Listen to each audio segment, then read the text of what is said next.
The key turned in the lock the way it always did, and for a moment, that was the only sound on Bamberger Strasse, a small, familiar click. The click of a woman arriving at work on a Wednesday morning in November. Hertha pushed the door open. The waiting room smelled of paper and floor polish, and the light, weak and grey, fell across the chairs the way it always fell at this hour. Nothing was different. And yet, as she crossed the threshold, she paused, one hand still on the doorframe, and looked back at the street, because something had passed at the edge of her vision, and her body had registered it before her mind had named it. There was no one there.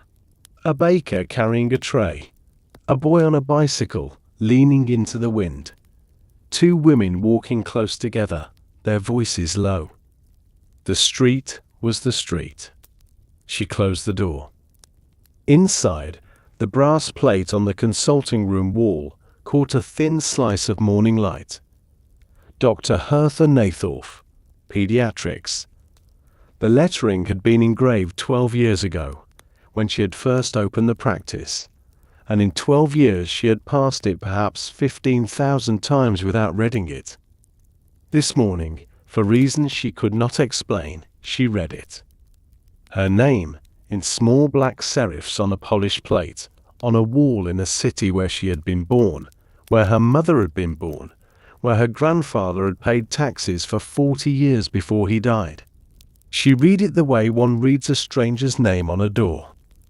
The first patient was a woman she had seen many times, a mother of 3, the youngest a girl of 4 with a persistent cough. Hertha listened to the child's lungs, asked the usual questions, and wrote the usual notes. The mother said very little. When she stood to leave, she stood for a moment longer than necessary at the door, as if she wanted to say something, and then she did not say it, and then she was gone. Hertha looked at the chart in her hand. It was the same chart she had filled out 100 times before. It looked, this morning, like the chart of a person she did not know. The morning continued. 2 more patients.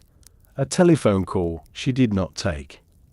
The nurse, Frau Heller, who had worked in the practice since 1929, moved through the rooms with a quietness that Hertha had not noticed before, or had perhaps always noticed and never named.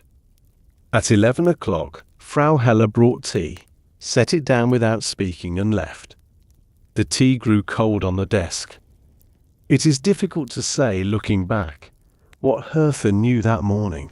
She knew, of course, what every Jewish doctor in Berlin knew by November of 1938, that her medical license had been revoked 2 months earlier, that she was now permitted to treat only Jewish patients, that the word physician on her papers had been replaced by another word, Krankenbehandler, a word the regime had invented for people like her, a word that meant something like one who attends to the sick, the way a stranger might attend to a stranger. She knew this. She had known it for weeks. What she did not know, what she could not have known, was that by this time tomorrow, the practice would no longer be hers in any sense that mattered, and that the plate on the wall, with her name on it, would become a kind of evidence. At noon she walked to the window. The Tiergarten was visible in the distance, the bare branches dark against a pale sky. A man in a brown coat was standing on the opposite pavement, looking up at the building. He was not looking at her window specifically. He was looking at the building. Hertha watched him for perhaps 30 seconds. Then she stepped back from the window, and she did not know why she had stepped back, and she sat down at her desk and opened a drawer and closed it again, without removing anything. The afternoon was quiet. Patients who had appointments did not come. The telephone, which usually rang 4 or 5 times in an hour, rang twice. Once it was a wrong number. The second time, there was no voice on the other end, only breathing, and then the click of a receiver being set down. Frau Heller looked at her across the reception desk. Neither of them said anything.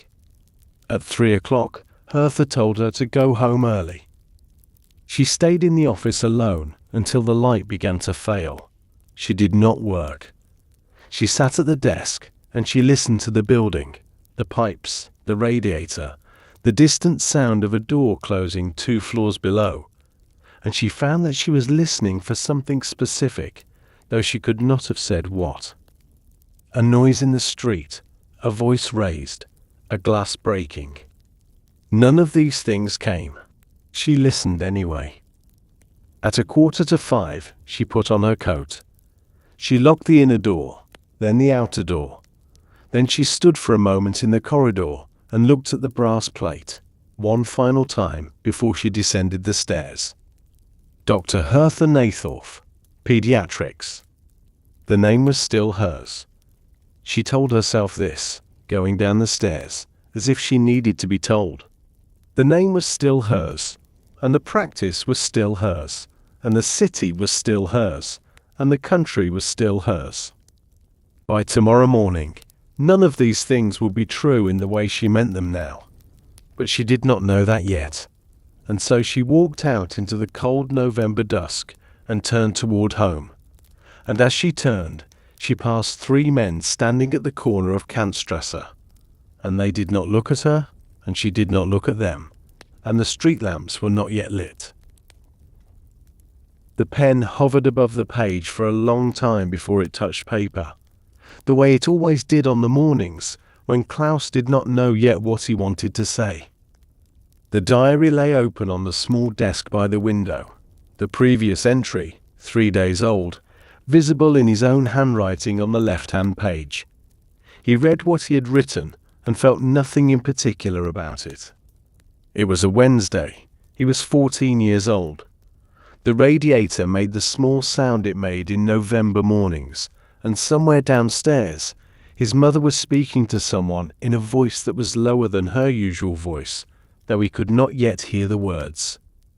He wrote the date at the top of the page, November 9th, 1938.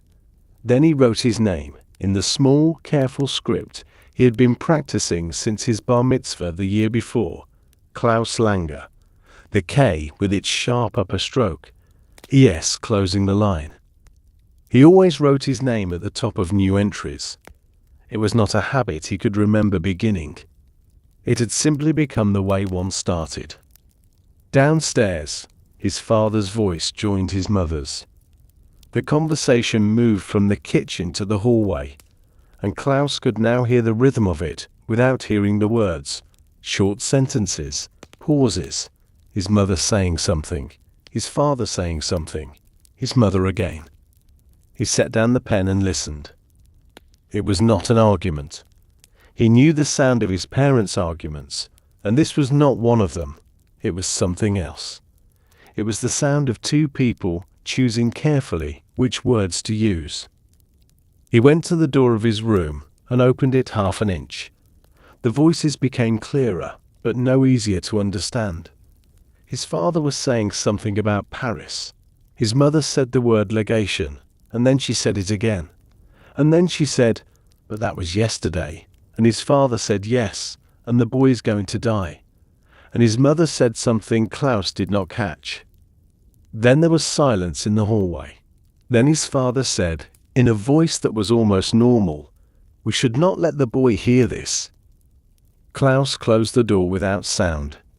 He stood with his hand still on the handle for perhaps half a minute, and then he went back to the desk and sat down. He did not pick up the pen. He looked at his name on the page, Klaus Langer, and at the date beneath it, and at the empty white space where the day's entry was meant to be, and he thought, for the first time that morning, about what he had heard the night before on the radio in the parlor, when his parents had thought he was already asleep. A German official, shot in Paris. A young Polish Jew. He had not understood, lying in the dark, why his father had turned the radio off so quickly. He understood now, or he was beginning to understand, and the understanding had the texture of something he did not want to touch. His grandmother was in the kitchen when he came downstairs.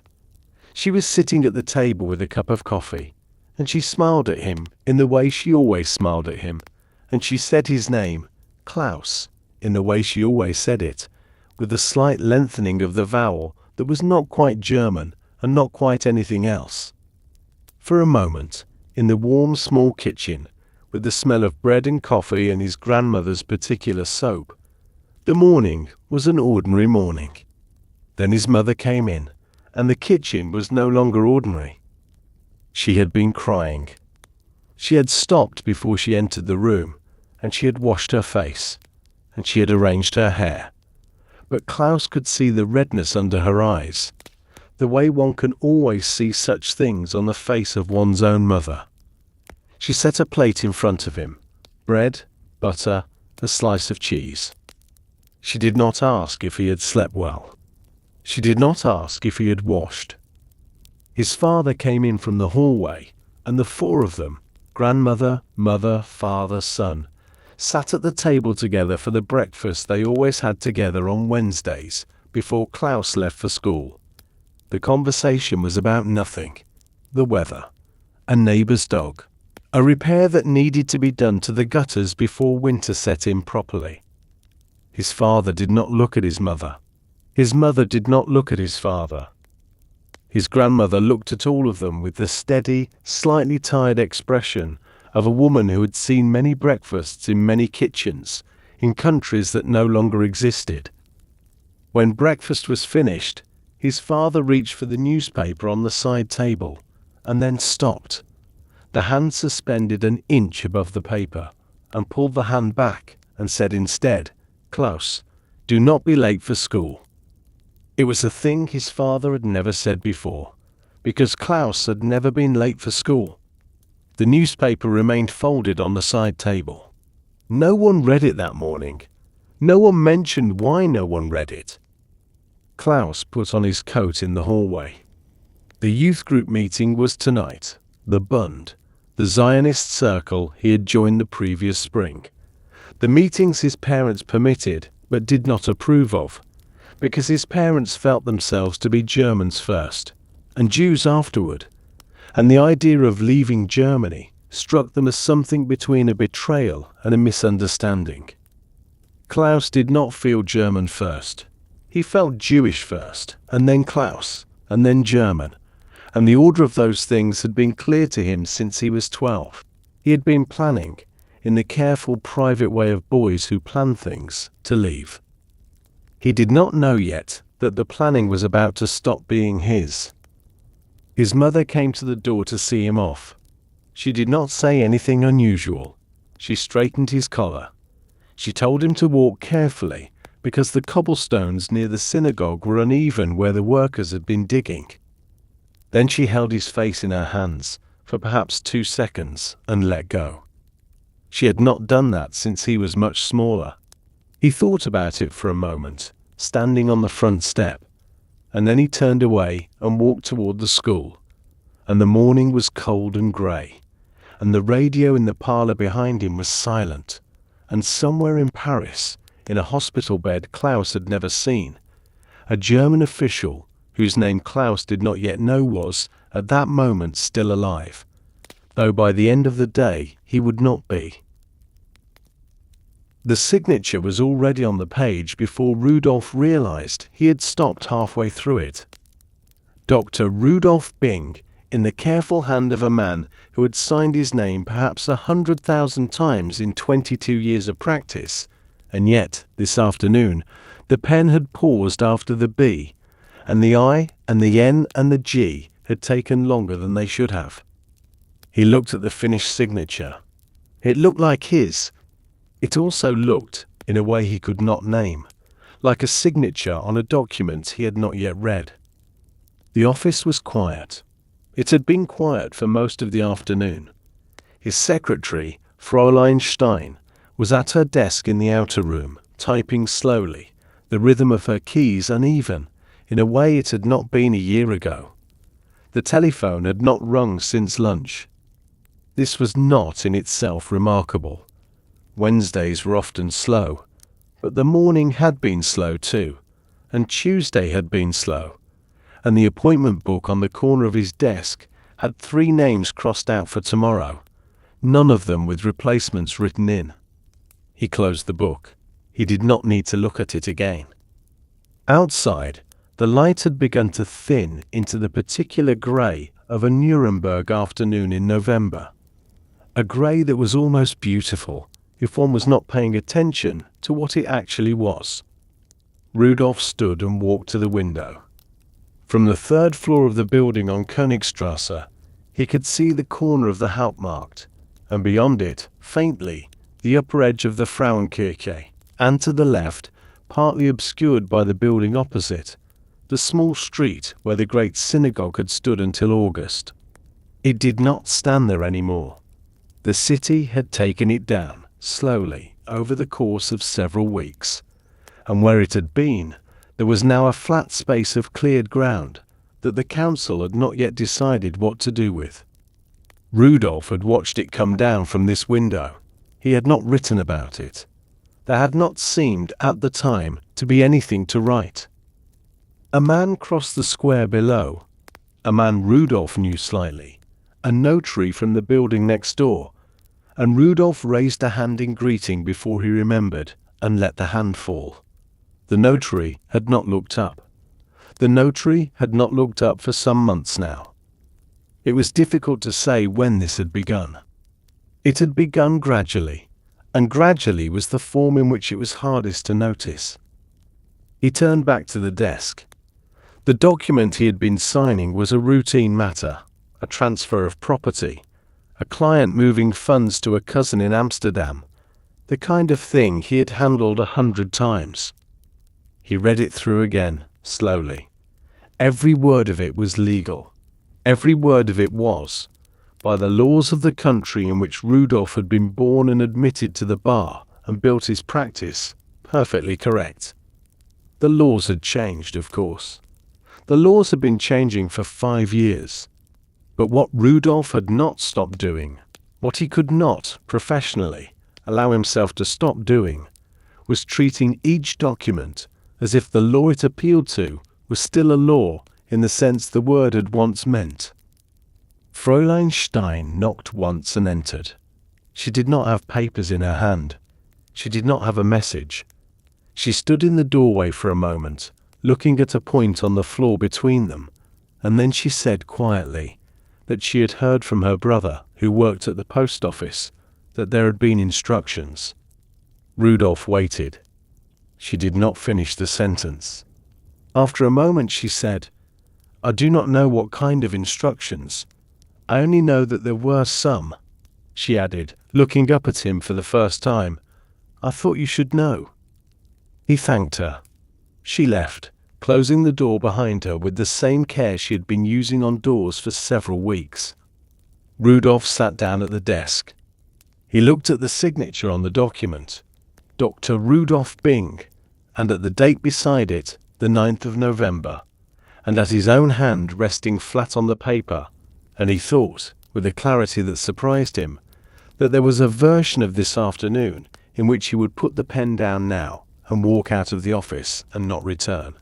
There was also a version in which he would not. He picked up the pen. He did not put it down. He drew the next document toward him and began to read. By the time he left the office, at 6:15, the street lamps were lit, and the cold had become the sharper cold of evening. He walked the 8 blocks home, along streets he had walked since he was a boy, past the bakery where his mother had bought bread, past the corner where his father had once owned a small textile shop before selling it in 1935 for a fraction of what it was worth. The shop was now a stationer's. The new owner was a pleasant man who had once, in 1936, crossed the street to avoid greeting Rudolf in public. Rudolf had not held this against him. He had filed it, instead, in the place where he filed such things, the place that was, by November of 1938, growing very full. At the door of his building, he paused with the key in his hand. He looked up at the windows of his own apartment, where his wife had already turned on the lamp in the front room, and at the windows of the building opposite, where someone had drawn the curtains earlier than usual. He did not yet know that, 300 kilometers to the west, in a hospital in Paris, a German diplomat had just stopped breathing. He turned the key, he went inside. Above the city, the first true darkness of the evening was settling, and somewhere, though no one in Nuremberg could yet have said where, a telephone in a regional office was beginning to ring. The woman had been weeping for almost a minute before Hertha realized she did not know why. She sat in the chair opposite the desk, a woman of perhaps 35, a patient Hertha had seen twice before, the mother of a boy with a chronic ear infection, and she wept the way people weep when they have come somewhere to say a thing and then, on arriving, have discovered that the thing cannot be said. The boy was not with her. Hertha noticed this only after the woman had been crying for some time. She did not ask. She had learned, over 20 years of practice, that questions in such moments rarely produce the answer one was looking for, and often produced an answer one was not. She pushed a glass of water across the desk. The woman did not drink it. After perhaps 2 minutes she stood, gathered her coat, said, "I am sorry, Frau Doctor, I should not have come," and was gone before Hertha had finished standing up from her own chair. The waiting room was empty. Frau Heller had left 2 hours ago. Hertha stood in the doorway between the consulting room and the corridor, and she listened to the silence of the practice. Her practice, the small 4-room suite she had rented since 1926, and she found that the silence had a quality she did not recognize. It was not the silence of an empty office at the end of a day. It was the silence of a room that was beginning to forget who it belonged to.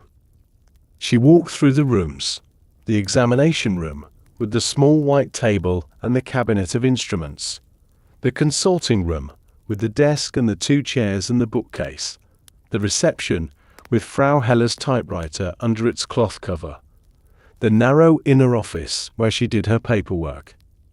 In each room she paused for a moment and looked, and did not know what she was looking for. Or rather, she knew, but she did not have a name for it yet, and would not have one for several days. At the door, she turned off the corridor light. The brass plate caught the last of the lamp from the stairwell as the room behind her went dark. Dr. Hertha Nathorf, Pediatrics. She locked the door. She put the key in her coat pocket, where she had put it every evening for 12 years, and she went down the stairs into the cold November street.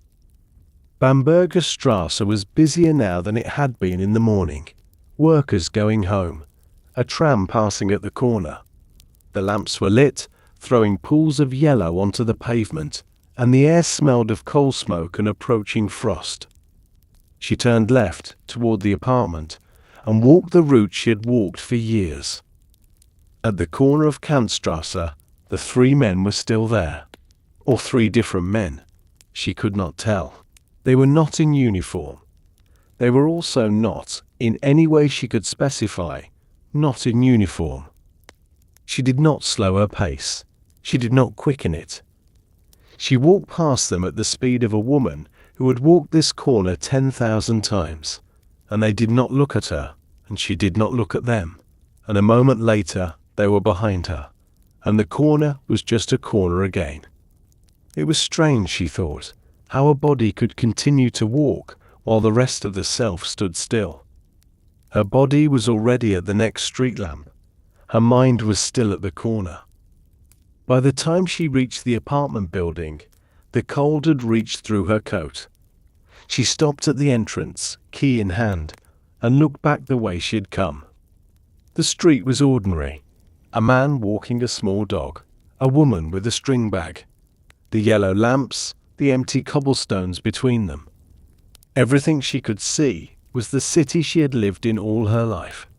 She did not know, standing there with the key in her hand, that she was looking at it for what would be, in the way she meant the word, the last time.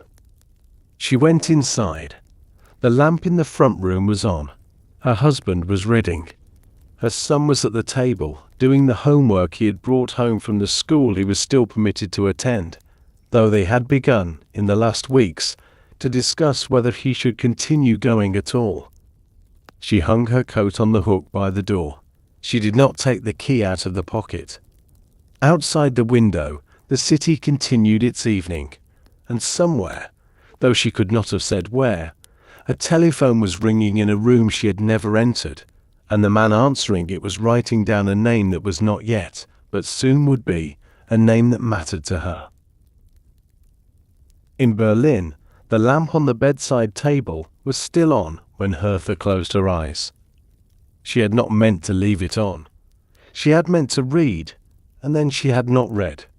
And then she had lain there with the book open against her chest, listening to her husband's breathing slow into sleep beside her.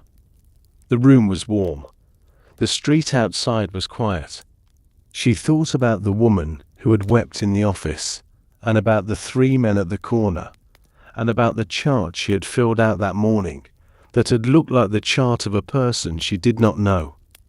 She did not yet know which of these things to be afraid of. In Essen, Klaus wrote the last line of the day's entry and closed the diary without rereading it. His mother had come into his room twice that evening, once to bring him a cup of tea, once for no reason he could identify, and each time she had stood in the doorway for a few seconds longer than necessary. His father had not come in at all. The radio had been off all evening. Klaus turned out the lamp and lay in the dark and listened to the small sounds of the apartment settling for the night, and he thought, with the strange precision that arrives sometimes just before sleep, that he had written his name at the top of the entry that evening without thinking about it, the way one had always done it, and that this was perhaps the last entry in which he would write it that way. In Nuremberg, Rudolf did not sleep. He sat in the armchair in the front room of the apartment, with the lamp turned low, and he listened to the city. His wife had gone to bed at the usual hour. The clock on the mantel marked the quarter hours. Outside, occasionally, a car passed. The city did what cities do at night, which is to fall slowly into the appearance of rest. He did not trust the appearance. He had not trusted it for some time. Around 1:30 he stood, went to the desk in the corner, and began to write. Not a letter, not a document, only notes, in a hand small enough that no one but himself would read them easily. He wrote what Fräulein Stein had said. He wrote the date. He wrote his own name at the top of the page, the way one signs a witness statement, and then he sat for a long time without writing anything more. At 2 a.m, the telephones in the regional offices of the SA had been ringing for nearly 4 hours. None of the 3 people in this story heard those telephones. But the instructions they carried, instructions that had been drafted in Munich earlier that evening after the announcement of von Rath's death, were by 2 a.m. on their way to every district headquarters in Germany and Austria, and from there to the men who would carry them out, and from there into the streets where, in 3 hours, the first synagogues would begin to burn. The instructions were specific. The fires were to look spontaneous. The destruction was to be thorough, but contained to Jewish property. The police were to ensure that nothing belonging to non-Jews was damaged in the process. Arrests were to follow, particularly of wealthy Jewish men. None of these words appeared in the newspapers the next morning. None of them needed to. The men reading the telegrams understood what they were being asked to do, and they understood, also, that the asking would never be made plain. In Essen, at 3 o'clock, the synagogue on Stieler Strasse began to burn. Klaus did not wake. The apartment was on the other side of the city, and the wind was wrong. And at 3 a.m, a boy of 14 sleeps deeply, even on the nights when something has begun. His father was awake, however. His father had been awake for over an hour, sitting in the kitchen with the light off. And when the distant sound that was not quite a sound, the change in the air that fire makes at the edge of a city, reached the apartment. His father stood and went to the window and saw, far across the rooftops, the first orange glow. He did not wake his wife. He did not wake his son. He stood at the window for a long time. Then he went into the small room where the family papers were kept, and he took out the passports and the birth certificates and the deed to the apartment, and he laid them on the table in a careful row, and he looked at them, at the names on them, his name, his wife's name, his son's name, his mother's name, and he understood, with the clarity that arrives only at 3 a.m, that names on documents had become, in the last few hours, something other than what they had been. The sound was glass, but Klaus did not know that yet. He woke into the dark, sitting up in bed before he understood that he was awake, the way one wakes from a dream of falling, already alert, already listening, already trying to identify the thing that had pulled him out of sleep. The clock on the small table beside him read just past 4. The window was closed. The curtain was drawn. The sound came again, very far away. A small, sharp shattering, then nothing, then another, closer this time. He pushed back the blanket and went to the window. The street below was empty. The street lamp at the corner threw its same pool of yellow onto the cobblestones, and beyond the lamp, the city was dark in the way. Cities are dark at 4 a.m. But the sky was not dark. Above the rooftops to the east, where the synagogue on Kristallnacht stood, the sky had a color. Klaus did not know the sky could have at this hour. An uneven orange, breathing slightly, the way a flame breathes when the wind decides what to do with it. He stood at the window for a long time without thinking anything in particular. He was 14 years old, and he had been raised in a city he loved, and the city was on fire. And these facts arranged themselves slowly in his mind, one after the other, the way facts arrange themselves when one is not yet ready to add them together. Then he heard the footsteps in the hallway. His father, moving quietly past his door. Klaus opened the door an inch. His father was at the front window of the apartment, in his nightshirt, looking out at the same orange sky.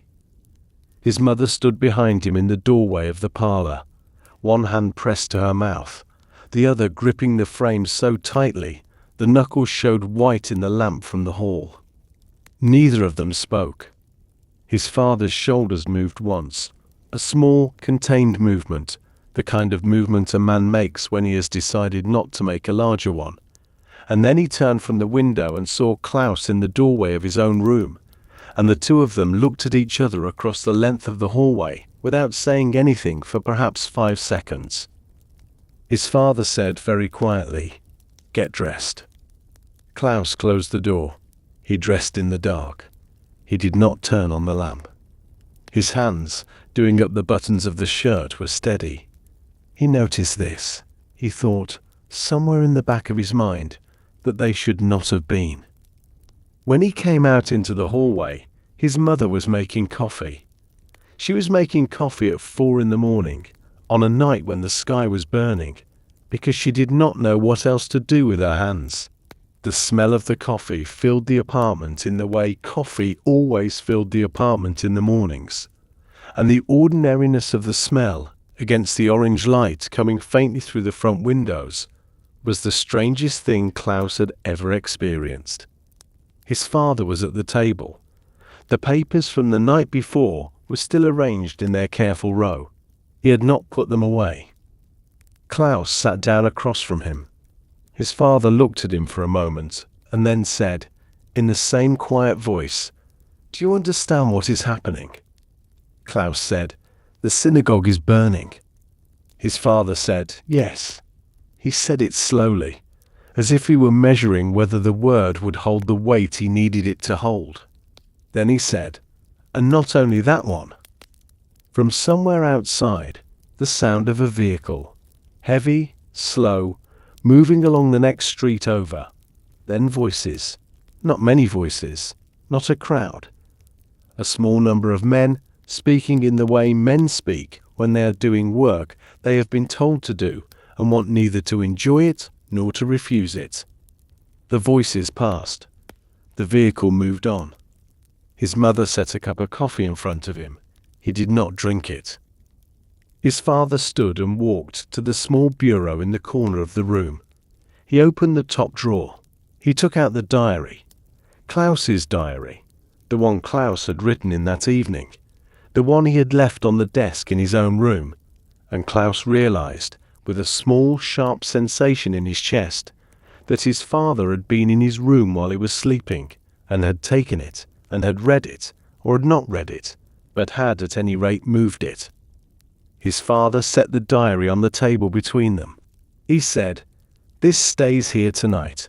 You do not write in it until I tell you that you can." Klaus did not answer. He looked at the diary, at the cover he had touched 1,000 times, and he understood, without anyone explaining it, that what was happening outside in the streets of his city had already, somehow, reached the inside of his apartment, and the inside of his desk, and the inside of the small ordinary objects that had been his alone an hour ago. The clock in the hall struck the quarter hour. Somewhere below, on the staircase of the building, a door opened, and then closed, and then, much closer than the previous sounds, there were footsteps coming up. The knock was not loud. It was the knock of men who had been told to do this work at this hour, in this building, on this list, and who had no need to make a performance of it. 3 strikes against the wood of the apartment door, evenly spaced, neither soft nor hard. Klaus's father stood up from the table.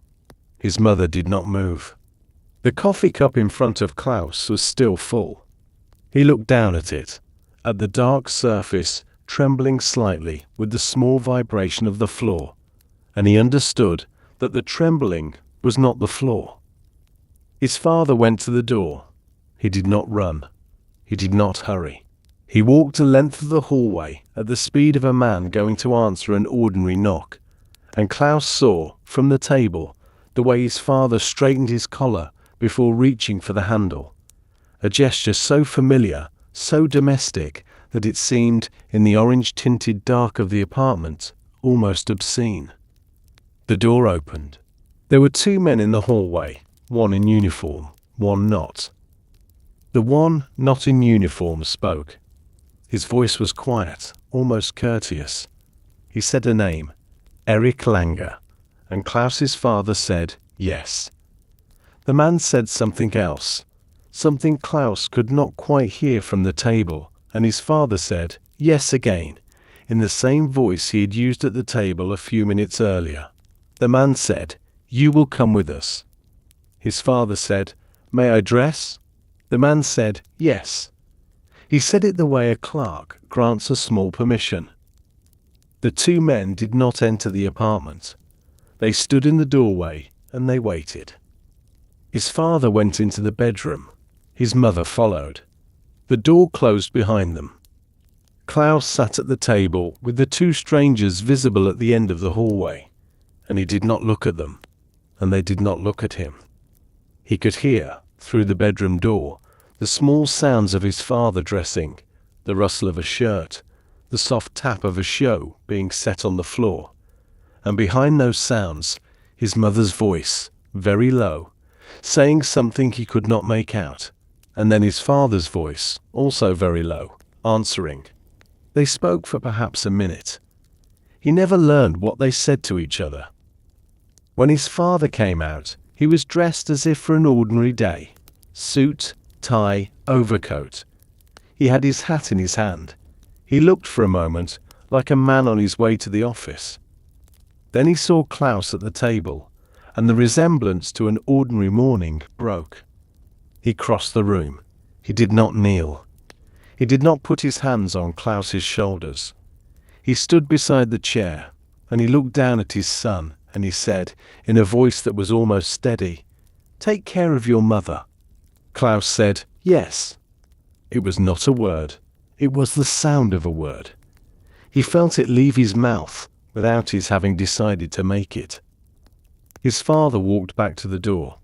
He did not look at his wife as he passed her. She did not reach for him. They had already, in the bedroom, done what needed to be done between them, and what remained was the small public part, the part that would be witnessed by strangers, and they did not give the strangers more than the strangers required. His father stepped into the hallway. The man not in uniform said, "This way." The door closed. The sound of the door closing was the loudest sound Klaus had ever heard. It was, in fact, a small sound. It was the sound a door makes when it is closed carefully, by a hand that knows it is being watched.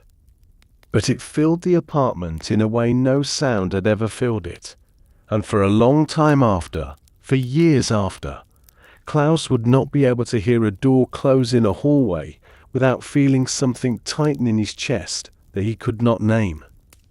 His mother stood in the doorway of the bedroom. She did not cry. She did not speak. She held the doorframe with one hand, and she looked at Klaus across the apartment, and Klaus looked back at her, and neither of them moved for what felt like a long time and was perhaps 30 seconds. Then she walked to the table. She picked up his father's coffee cup, which was still nearly full, and she carried it to the sink and she poured it out. The small dark stream of coffee disappearing down the drain was the first thing in the apartment that moved like itself. Klaus sat at the table. The diary was still there, where his father had placed it an hour ago. He did not touch it. Outside, the sky was beginning to lighten. Not the orange light of the fires, which had subsided in this part of the city, but the pale grey light of an ordinary November dawn, as if nothing had happened, as if the night had been only a night. The clock in the hallway struck 7. His mother turned on the tap and began, slowly, to wash the cup. The glass on the pavement was the first thing she understood. Hertha had walked perhaps 30 meters from the entrance of her building before her eyes registered what her feet had already been registering, a fine crunching beneath her shoes, irregular, scattered across the cobblestones in a way that no street sweeper had yet come to address. She stopped. She looked down. Then she looked up, and she saw the front of the pharmacy on the corner, where the window had been the day before, and where the window was no longer. She did not go to the practice. She had left the apartment with the intention of going to the practice, but her body, halfway down the block, had already begun to turn in a different direction, toward the apartment of the cousin where her son had stayed the night, because her husband, who had read the morning newspaper at 5:30 before she had risen, had set the paper down without speaking and said only, "The boy." She had not asked what he meant. She had understood what he meant.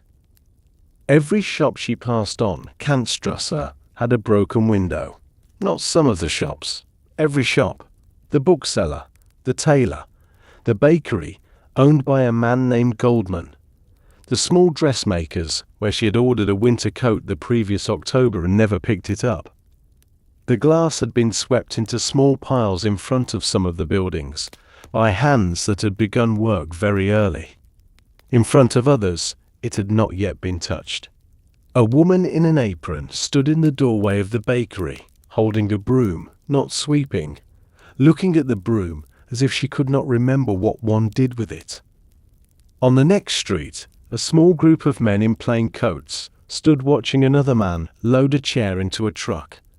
The chair was a kitchen chair. It had not been Hertha's chair, or anyone she knew, but the chair was being loaded into a truck on Nessebeckstrasse at 7:30 in the morning, and no one was stopping it, and the men in the plain coats were watching the way men watch a public ceremony they have not been told the name of. Hertha did not slow. She walked past them at the speed of any woman walking to any errand. She reached the building where her cousin lived. She climbed the stairs. She knocked at the door, 3 small knocks, in a pattern they had agreed on years before, for reasons that had seemed at the time to be sentimental, and seemed now to have been something else entirely. The door opened. Her son was on the other side. He was dressed. He had not slept. He looked at her with the eyes of a young man who had spent the night listening to a city, and she did not embrace him in the hallway, because the hallway was a place where one could be seen, and she had begun, without yet knowing she had begun, to make calculations about where one could and could not be seen. Inside the cousin's apartment, the radio was on at a low volume. A voice was reading an announcement. The voice was calm, official, almost bored. The voice of a man reading something that had been written by someone else, who had been told to read it without inflection. The announcement was about the spontaneous indignation of the German people. Her cousin reached over and turned the dial off. No one in the room had been listening to the words. They had only been waiting for the announcement to end. The four of them, Hertha, her cousin's husband, her son, stood for a moment in the small parlor, and then Hertha said, "We should not stay here together." She said it as a fact, the way she would have said, "The boy has a fever," in another life. Her cousin nodded. Her cousin's husband nodded. It had taken a single night for the four of them to learn a grammar none of them had known the day before. A grammar in which being together was a danger, and being apart was a precaution, and the words for both had not yet been written. She left her son there. She did not embrace him at the door either. She put her hand briefly on his sleeve, and she said, "Do not go out." And he said, "No," and that was all.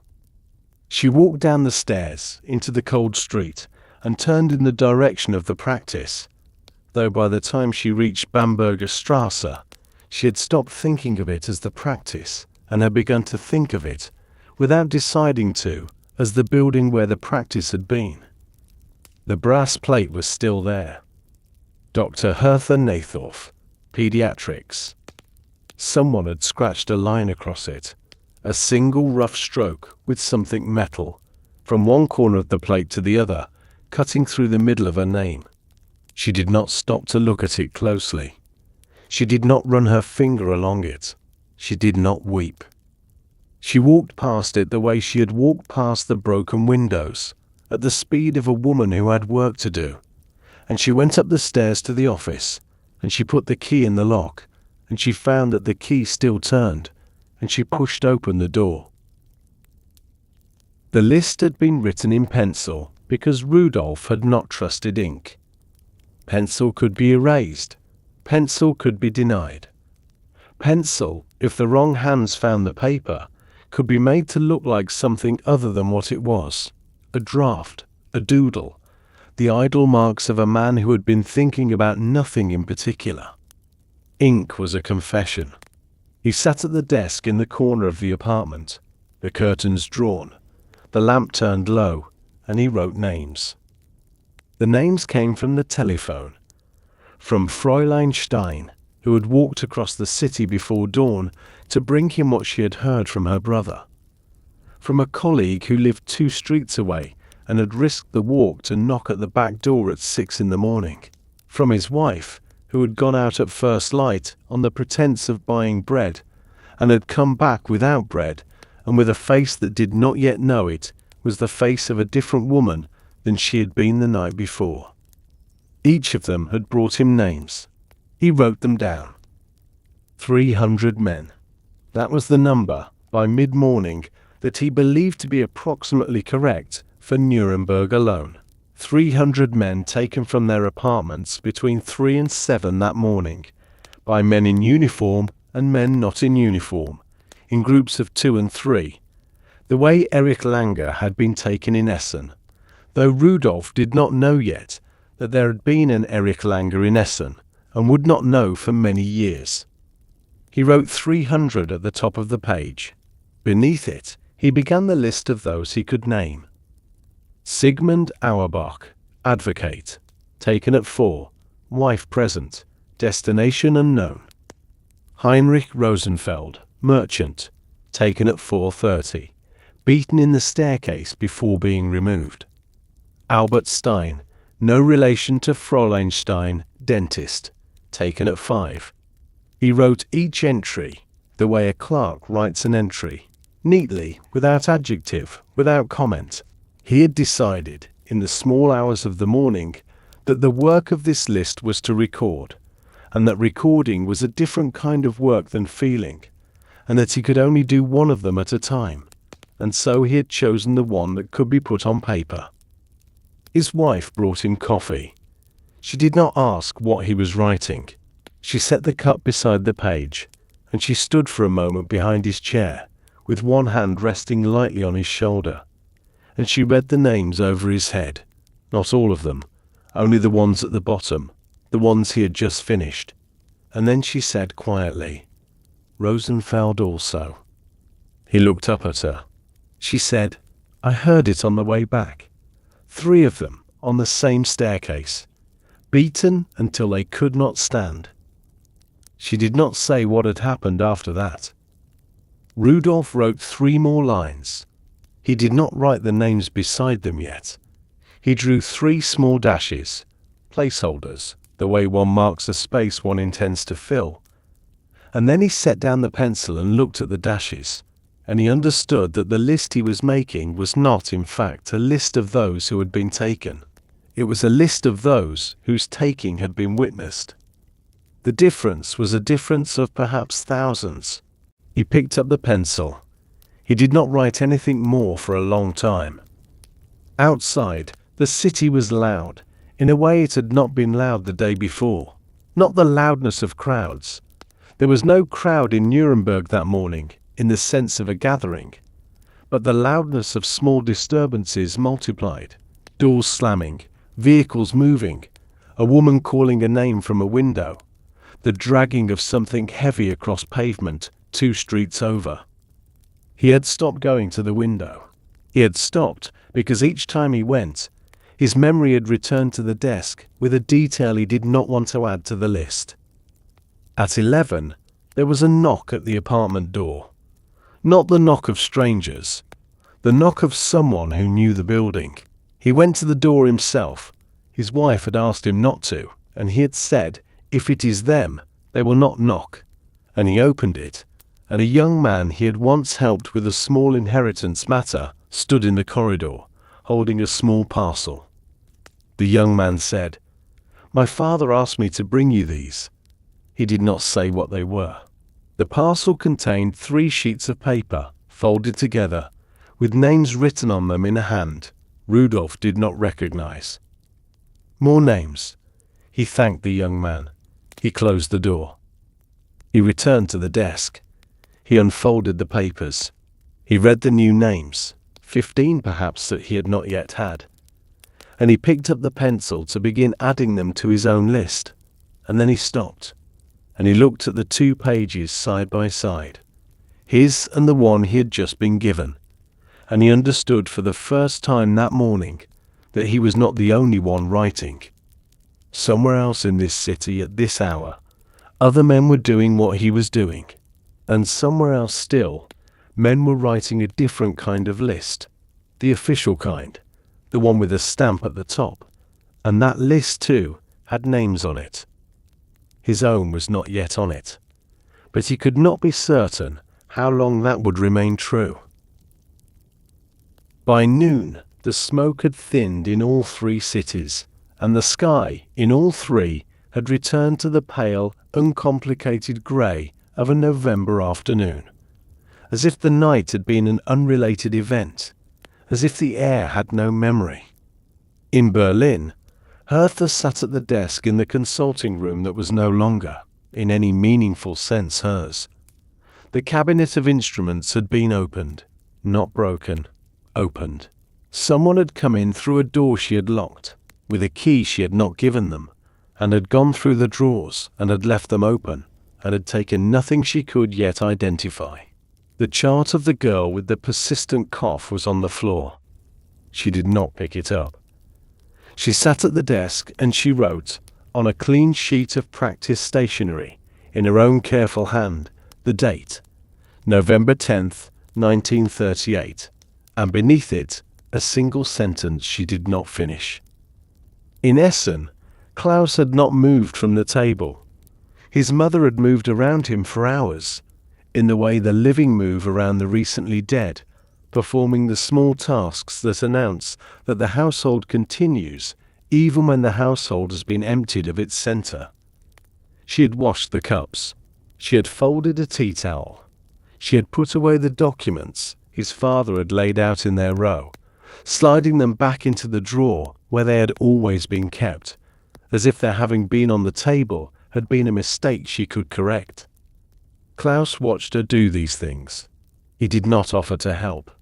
He understood, in the way one understands certain things at 14 without needing them explained, that what she was doing was not for him. In Nuremberg, Rudolf had stopped writing. The list had reached 83 names. He knew there were more. He knew he would not have them by tonight or tomorrow, and that the list would never be complete in the way he had once, in the early morning, imagined it could be. He had folded the pages carefully and placed them inside a book on the second shelf of the bookcase, a volume of legal commentary from 1908, in German, that no one searching the apartment was likely to open. He had chosen the book without thinking. It was the first book his eyes had fallen on. He understood, only afterward, that the book had been a gift from his father. In each of the 3 apartments, a clock struck the half hour, and a moment passed, and a small, ordinary thing happened. A kettle whistled, a chair creaked, a window was opened and closed, and the 3 people in this story, who did not know one another, who would never know one another, were doing the same work without coordination, the work of trying to understand what kind of day a day becomes after a night like the one that had just ended. None of them had a word for it yet. The word that would later be used, Kristallnacht, had not yet been spoken in this sense. It would be spoken first as a joke, by men who thought what had happened was a joke, and the word would survive them because the irony of it survived them.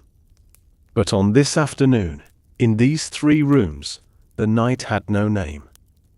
If you are still here after this, and I know what this is asking of you, then this part of the archive only continues because people like you let it continue. A like, a subscription, a small public gesture of having been here. These are the things that keep a quiet channel alive in a place that rewards louder ones. If this story has weight for you, lend it some of yours, and then we return to where we were. Hertha did not finish her sentence. She set down the pen and she stood, and she walked to the cabinet and closed each of the drawers in turn, slowly, deliberately, the way one closes the eyes of the dead. She did not lock the cabinet afterward. There no longer seemed to be a reason to lock anything. At the door she paused. She did not look at the brass plate with the scratch across her name. She did not need to. She had carried the image of it since the morning, and she would carry it, in one form or another, for the rest of her life. In Essen, Klaus's mother sat down across from him at the table for the first time since dawn. She did not speak immediately. She sat, and she folded her hands in her lap, and she looked at her son across the small kitchen, at the boy who had written his name at the top of a diary the night before, who had heard a knock at the door at 6:30 in the morning, who had said yes to his father when his father had asked him to take care of his mother, and she said, finally, "We will not know for some time where they have taken him." Klaus said, "I know." She said, "And we will not be able to do anything about it." He said, "I know that also." She nodded once. She did not cry. The crying had been done in the bedroom, before dawn, with her husband, and she would do it again later, alone, when she could afford to. But at the kitchen table, with her son across from her, she had work to do that crying could not accomplish. In Nuremberg, Rudolf opened the book where the list was hidden. He did not take the list out. He only looked at the place where it was, between pages 412 and 413, and he closed the book again, and he returned it to the shelf, and he understood that this gesture, the hiding, the checking, the placing of the book exactly where it had been, was going to be a gesture he would repeat, in some form, for as long as he remained in this country. He did not yet know how long that would be. He had not yet made the decision to leave. But the decision, somewhere in him, had already begun to be made, and the part of him that was making it had not yet asked the rest of him for permission. The letter arrived on a Tuesday, and Hertha read it standing in the hallway of the apartment, still in her coat. It was a single page, on the letterhead of the Reich Chamber of Physicians, and it informed her, in the cordial register of a clerk who has rehearsed his cordiality, that her authorization to attend to the sick, that authorization she had been granted in September after her medical license was revoked, was now also withdrawn. The word it used was endgültig, final. She read the letter twice. Then she folded it in half, and in half again, and she placed it in the pocket of her coat, where she would forget about it for several days, and where she would find it later, much creased, and read it a third time without it meaning anything different than it had meant the first. She did not go to the practice that day. She had not gone since the morning of the 10th, and she had begun to understand, in the small ways one understands such things, that she would not go again. The building was still there. The brass plate was still there. The key was still in the pocket of the coat she now wore, mixed in with the letter, and she had taken it out twice and looked at it and put it back. The key had become, in some way she could not name, the heaviest object in the apartment. Her son was no longer staying with the cousin.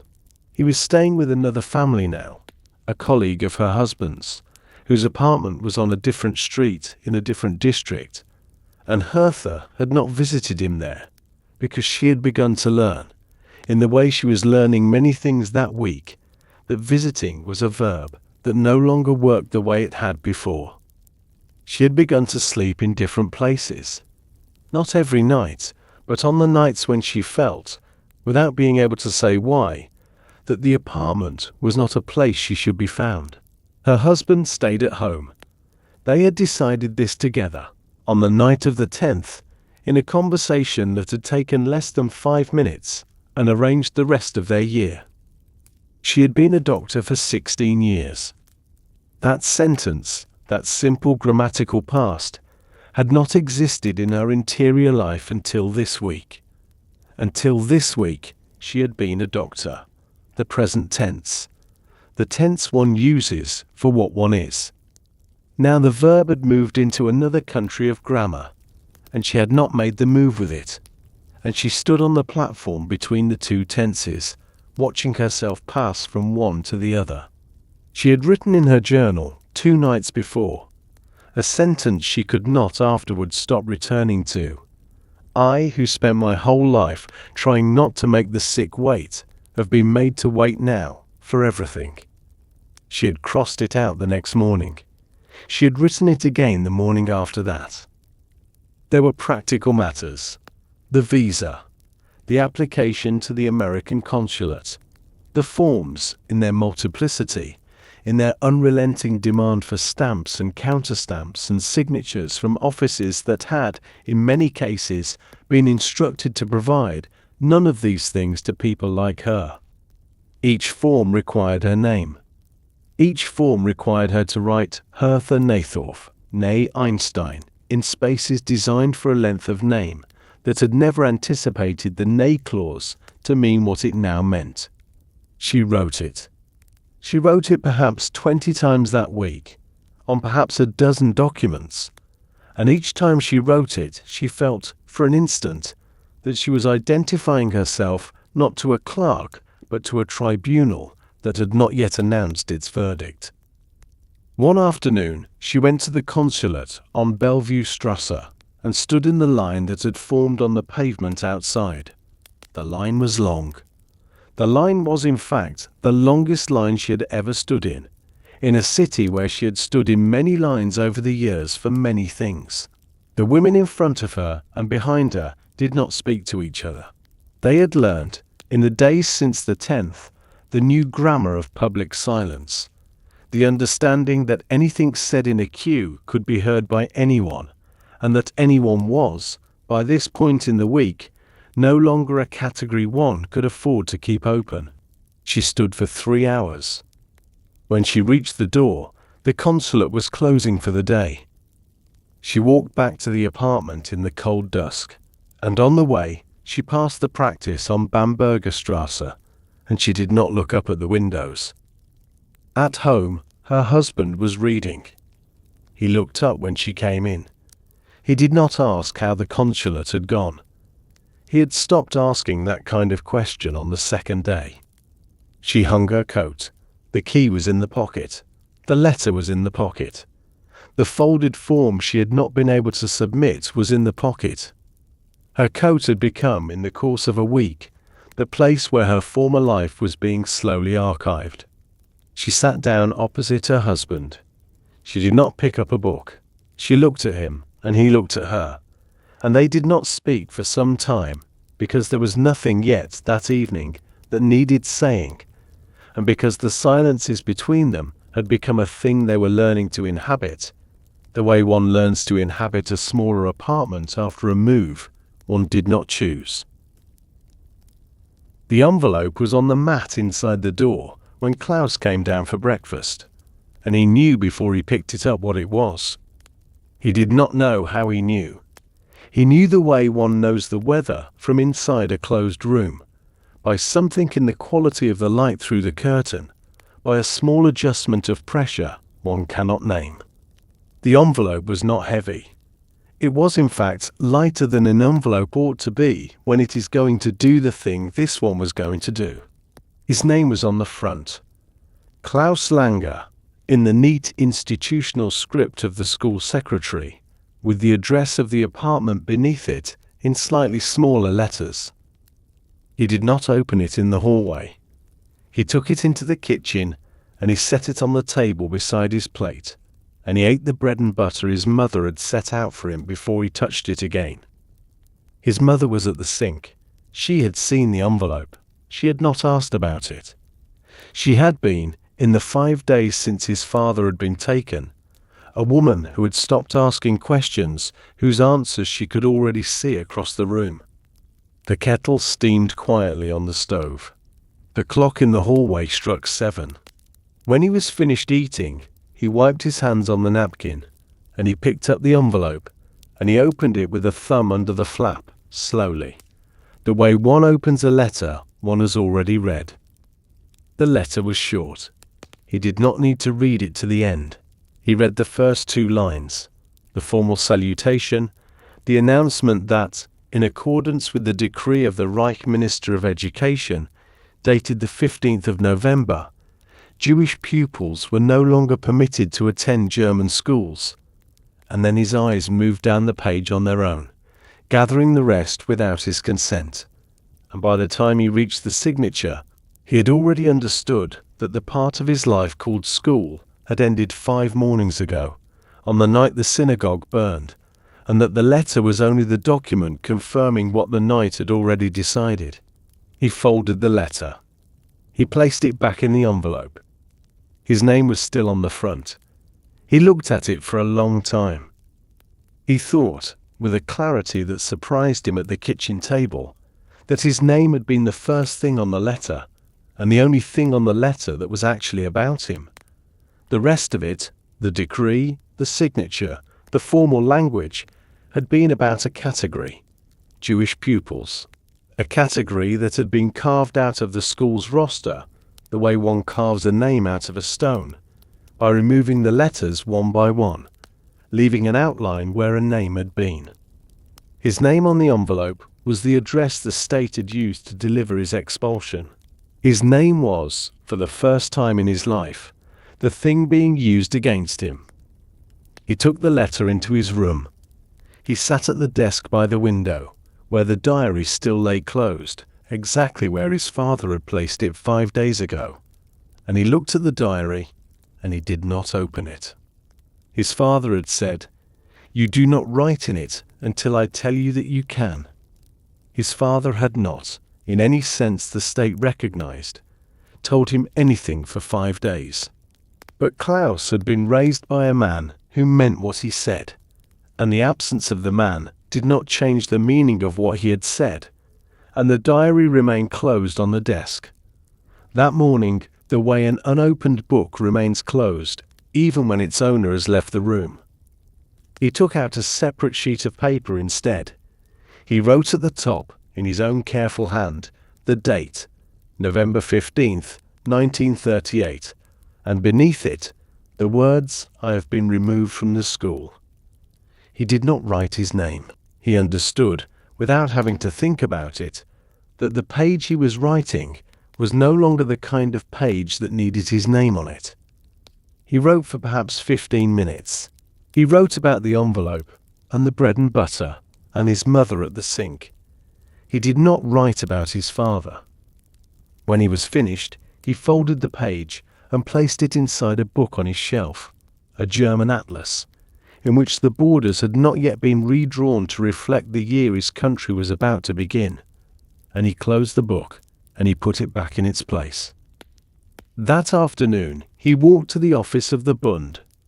The Zionist Youth Circle had not officially met since the night of the 9th, but a few of the older members had taken to gathering at the office, in 2s and 3s, on the pretext of administrative matters. The door was unlocked when Klaus arrived. 3 boys were inside. They did not greet him in the way they had greeted him a week ago. They greeted him in the new way, a nod, a brief look, the silent acknowledgement of someone who had also received a letter that morning, or yesterday, or would receive one tomorrow. One of them was 18. He had a passport. He was, he said, leaving at the end of the month. Palestine. The other 2 were Klaus's age. None of them mentioned the boys who were not there. Klaus walked home in the early dark. The street lamps had been lit. The bakery on the corner was open, and a woman he did not know was buying bread, and the whole apparatus of an ordinary November evening was performing itself around him as if nothing in his pocket had a name on it. At the apartment, his mother was waiting at the window. She had been waiting at the window every evening since the 10th. She did not turn from the window when he came in. She said without looking, "Did you eat?" He said no. She said, "There is soup." She said it the way she had said it for 14 years. He took off his coat and he hung it on the hook, and he went to wash his hands. The envelope had been on the desk for 3 days, addressed in his own hand to no one. Rudolf had written the address line and then stopped. The pen poised over the second line, and had set the pen down without writing more. The envelope had remained there since, pale, rectangular, accusatory, and each morning he had walked past it on his way to the bookcase, and each evening past it again on his way out of the room. He had not moved it. He had not thrown it away. An empty envelope on the wrong day could be a more dangerous object than a full one. The list inside the book had grown. 240 names by now, written across 3 folded sheets in pencil that had been sharpened so many times the stub fit poorly between his fingers. The names came from everywhere, from clients who came to the office on invented pretexts, from a cousin in Firth who had cycled 12 kilometers to bring a folded paper, from his wife's hairdresser who had a brother in Munich, who had a friend who had been watching. The list was, by mid-November, no longer only Nuremberg. It had become, without him having decided this, a regional document. He understood, as a lawyer understands certain things, that the list in its current form was useless. A list of names without dates of arrest, without destinations, without the small administrative details that would, in another country, in another decade, allow a clerk to act on it.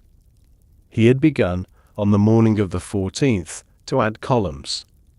Date taken, time if known, witnesses. The book where each entry was hidden grew thicker with the small folded supplements that filed themselves between its pages, and Rudolph began to understand, dimly, that he was building a document, the only purpose of which was to outlive him. The question was who to send it to. This was the question he had been holding since the night of the 10th, and it was the question that had stopped his pen in the middle of the envelope on the desk. There were people he trusted in this city. There were perhaps 3. None of them could keep the list more safely than he could keep it himself. There were people abroad, a cousin in Zurich, a former colleague in Amsterdam, a man he had once represented in a matter of inheritance who had emigrated to England in 1936, and whose address Rudolph had kept in a notebook he had not opened since. Each of these names presented a separate problem. Letters were opened. Packages were searched. The mail to Switzerland and to England was, by November of 1938, no longer the mail it had been in 1933. His wife came into the room while he was studying the envelope. She did not ask what he was doing. She had stopped asking what he was doing some weeks ago, not out of indifference, but out of a kind of careful tact that had developed between them as the year had progressed, an understanding that some questions once answered became liabilities for both questioner and answerer. She set down a cup of tea beside the envelope. Then she said quietly, "The cousin in Zurich." It was not a suggestion. It was the speaking aloud of a name they had both, for several days now, been thinking without speaking. Rudolph said, "The mail." She said, "Not the mail." He looked at her.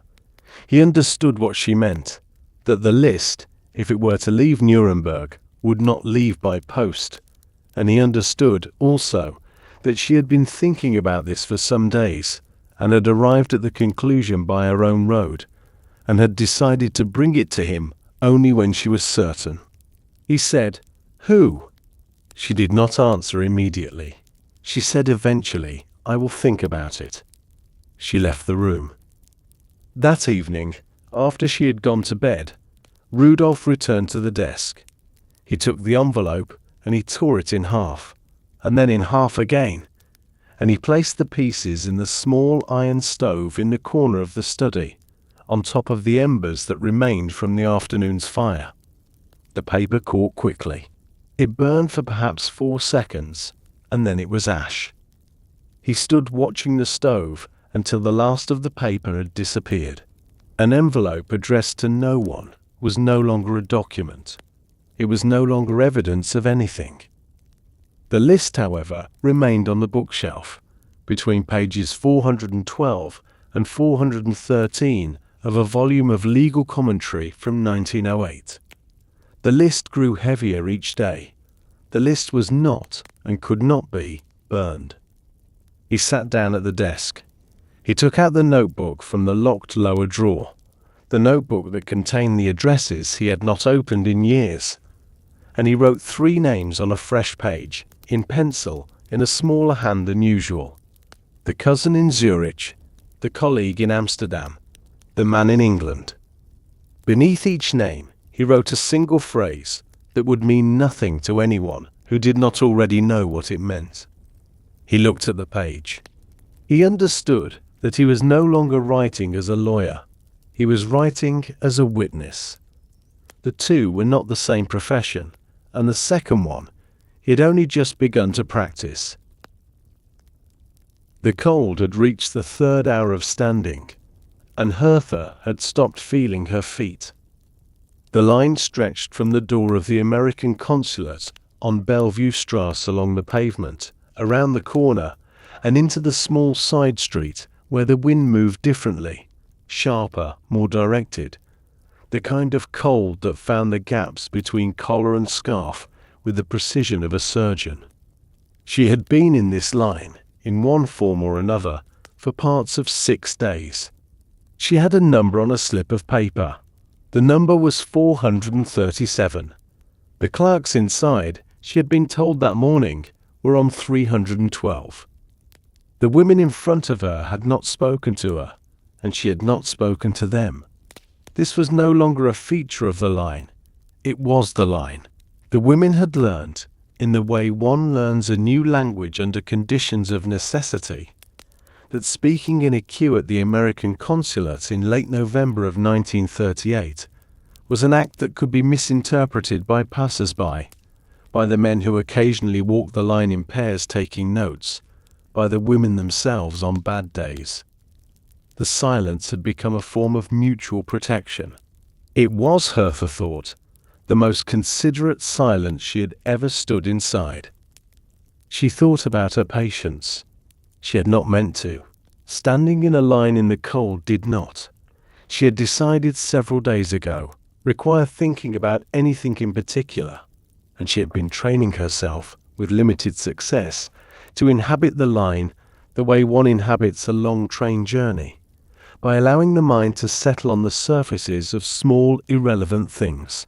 The pattern of a brick in the consulate wall, the angle of the iron railing, the way the woman 3 places ahead held her handbag against her stomach with both hands, as if it contained something more fragile than papers.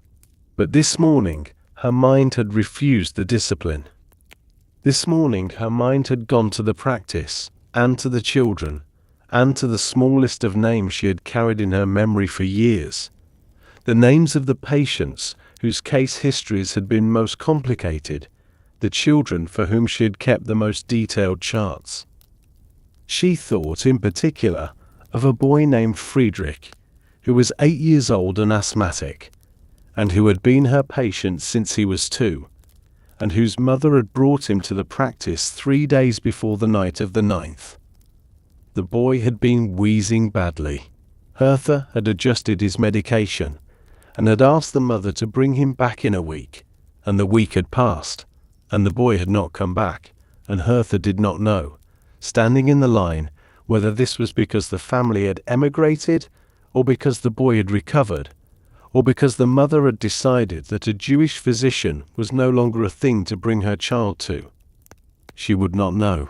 She had decided to stop wanting to know several days ago, and the decision had not yet taken effect. The line moved, not by much, perhaps 2 meters. The woman with the handbag against her stomach disappeared inside, and the line shifted forward, and Hertha was now perhaps an hour from the door. She took out her papers and looked at them, for the 11th time that morning. The application, the financial affidavit, which her husband's brother in Cleveland had signed and notarized and mailed across an ocean. The photographs, taken in a studio on Augsburger Strasse the previous week, in which she did not recognize herself. Her name was on every document. Achtanatov, nie Einstein. The middle clause had begun, in the last weeks, to feel less like a piece of biographical information and more like a verdict typed by a clerk in advance of the trial. When she finally reached the inner office, the clerk did not look up. He took the papers from her without speaking.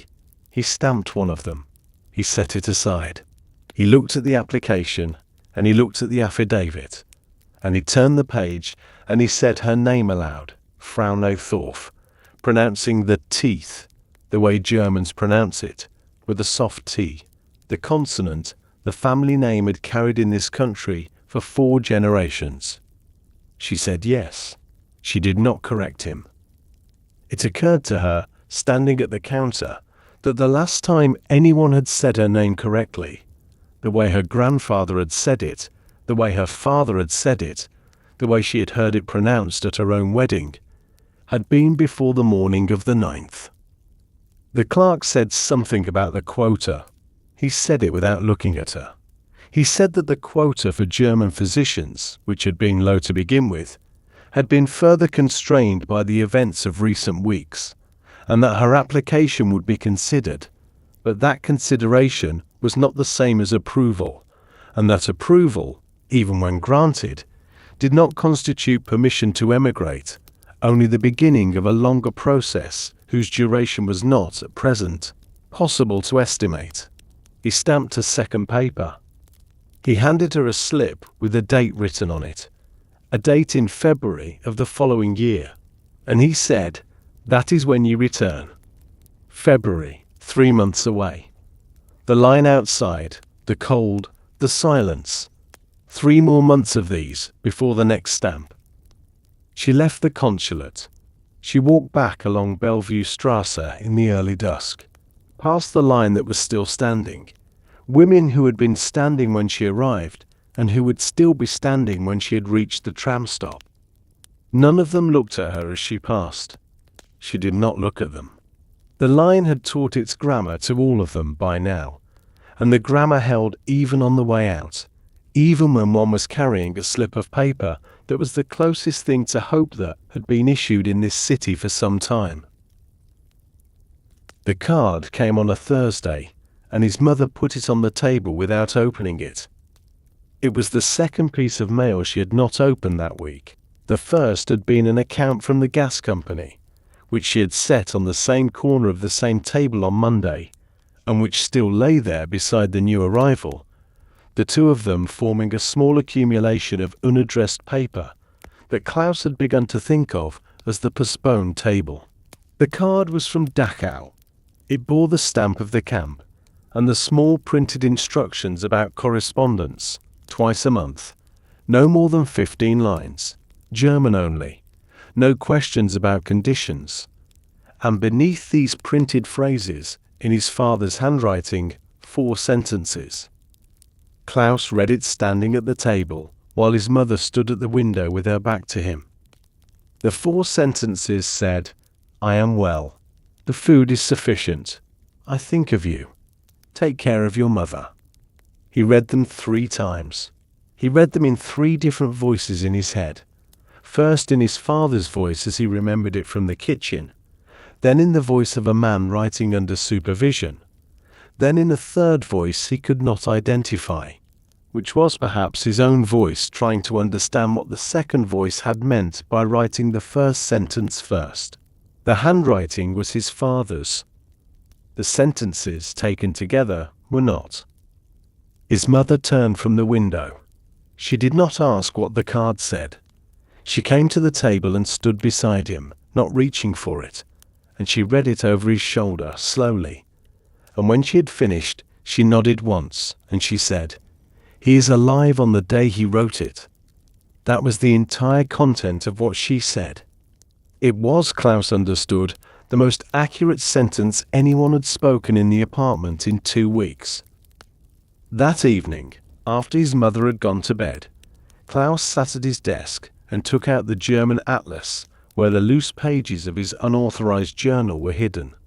He added the day's entry, the card, the 4 sentences, the postponed table, and as he wrote, he thought about what his father had not been allowed to write, and what shape those absences made on the page, and whether the absences themselves were a kind of writing his father had perfected in the camp, because the camp had no use for the other kind.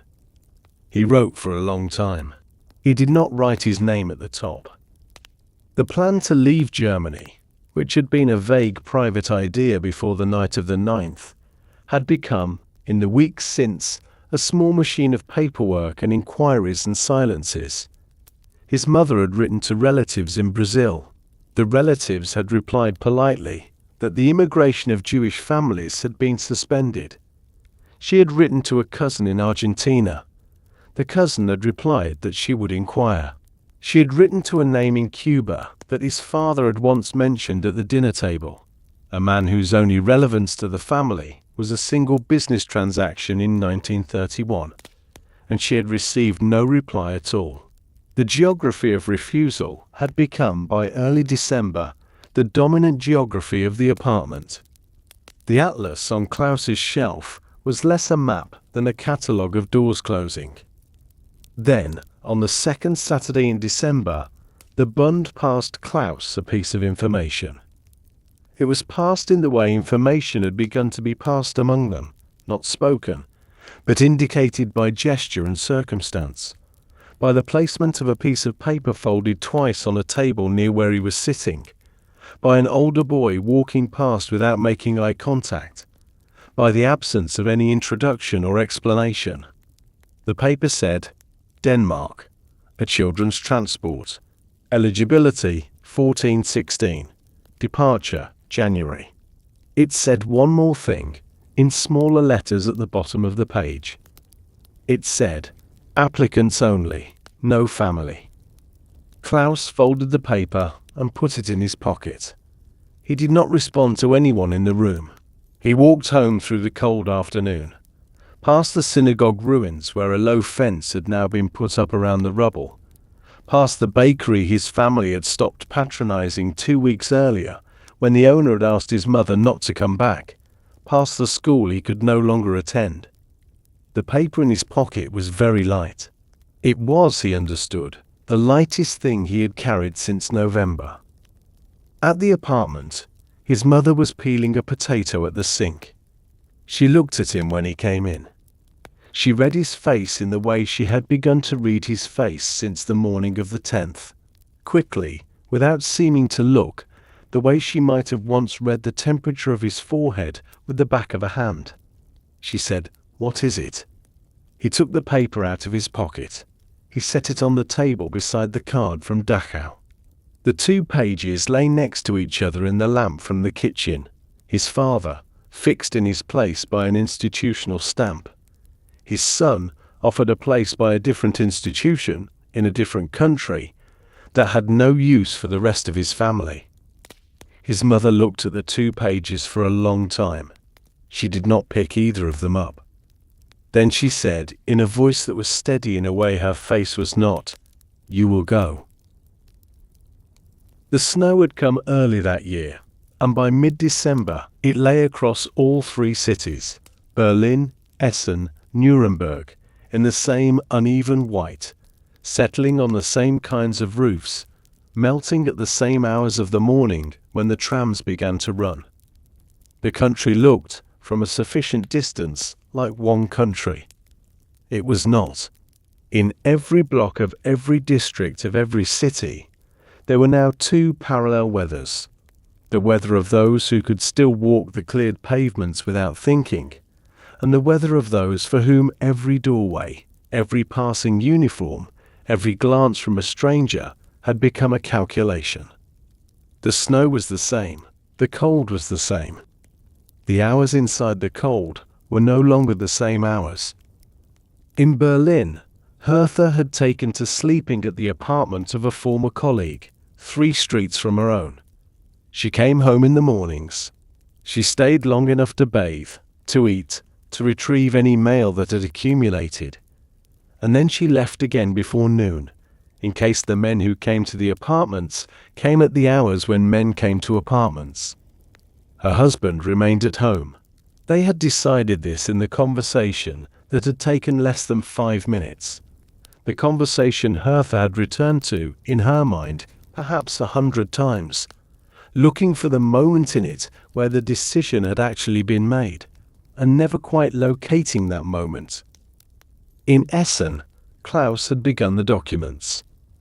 The forms for the Danish transport were extensive: birth certificate, baptismal record where applicable, photographs, a statement from a Jewish community official, a sworn affidavit from the parent surrendering temporary custody to the receiving institution, and each form required his name in full, in spaces that varied in size and that seemed, to Klaus, to be testing whether his name would fit.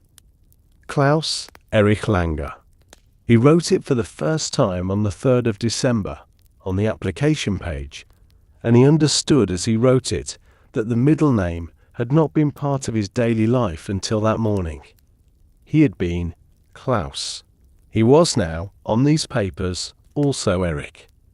The name of the father currently held at Dachau, attached to him in the document as a kind of bureaucratic inheritance, the state's way of confirming that the boy belonged to the man. In Nuremberg, Rudolf had found his courier. It was no one his wife had named in the conversation in the study.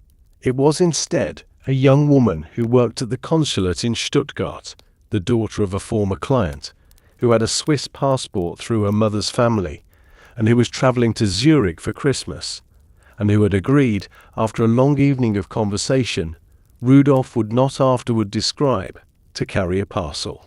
The parcel was small.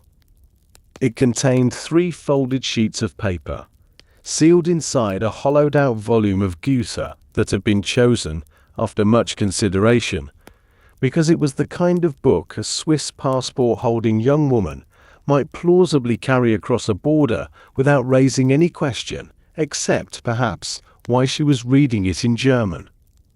None of the 3 knew of the others. They would never know. The country they shared had become, by the 3rd week of December, 3 private countries. Hertha's, in which apartments were no longer beds, and beds were no longer rest. Klaus's, in which the state had given him a middle name he had not used. Rudolf's, in which a hollowed book was about to travel 400 kilometers south on a train carrying a young woman who did not know exactly what she was carrying, and had asked Rudolf not to tell her. Each country was small. Each country had borders that ran through its citizens' own apartments.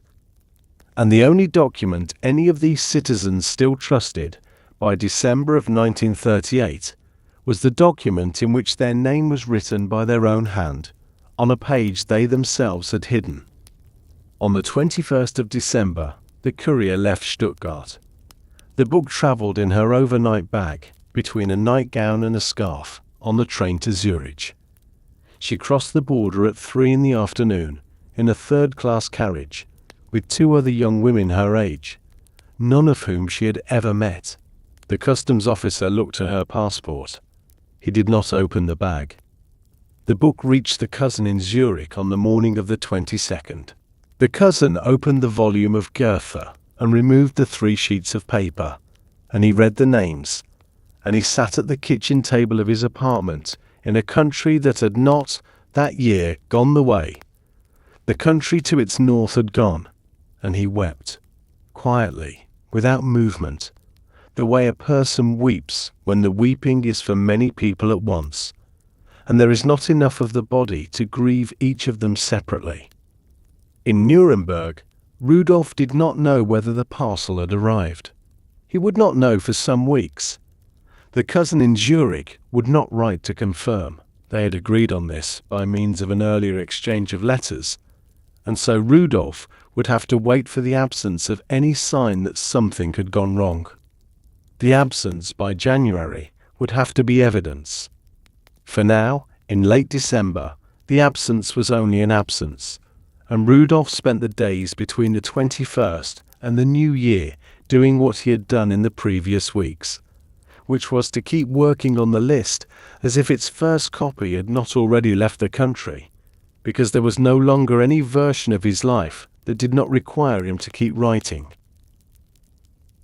The date the clerk had written on the slip in November had arrived, and Hertha had returned to the consulate, and the date had become a different date.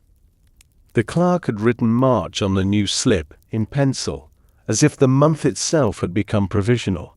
She had folded the slip into the pocket of her coat, alongside the previous slip, alongside the original, key to the practice she had never given back to the landlord, because the landlord had not asked for it.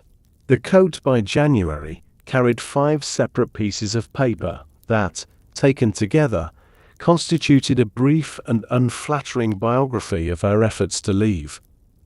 None of them had yet resulted in a stamp that meant departure. The winter passed in a way she would later struggle to reconstruct. She had moved 3 more times, twice to apartments of colleagues, once to a small room above a bookshop owned by a Christian friend who had refused payment with a firmness that had embarrassed both of them. She had stopped going to her own apartment, except to retrieve mail. She had stopped, at some point in February, distinguishing in her mind between her own apartment and any of the others, because the word apartment had ceased to mean a place where one lived, and had begun to mean a place where one slept, and the two had not been the same word for some months, Her husband remained at the original address. He had decided this. She had not contested it. The decisions between them, by January, were no longer arrived at through conversation. They were arrived at through a kind of silent allocation, each of them taking the risks the other could not afford to take. The way two people carry a heavy object together by adjusting their grips without looking.